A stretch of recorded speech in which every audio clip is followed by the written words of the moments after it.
بسم اللہ الرحمن الرحیم۔ السلام علیکم معزز صارف، آج ہم حدیث مبارک سے جانیں گے ہمیں جب ایسا لگتا ہے ہماری دعائیں قبول نہیں ہوتی تو ہم کیا کرتے ہیں جو اللہ کو ناگوار ہوتا ہے، اور ساتھ ہی جانیں گے وہ 3 آدمی کون سے ہیں جن کی دعا ضرور قبول ہوتی ہے۔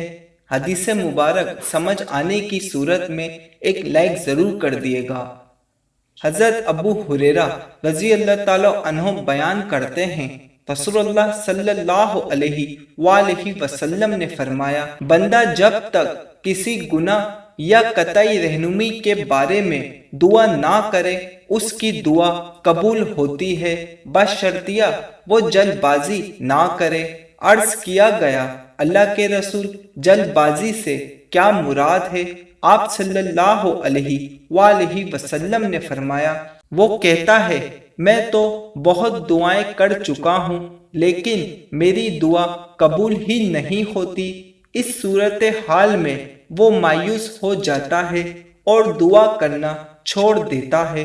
حضرت ابو ہریرہ رضی اللہ تعالیٰ عنہ بیان کرتے ہیں، رسول اللہ صلی اللہ علیہ وآلہ وسلم نے فرمایا، 3 آدمیوں کی دعا ضرور قبول ہوتی ہے۔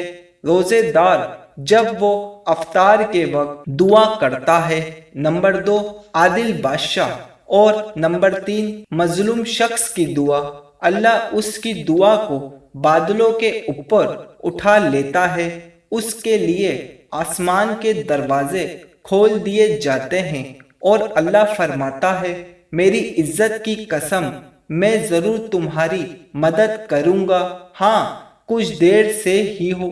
جزاک اللہ۔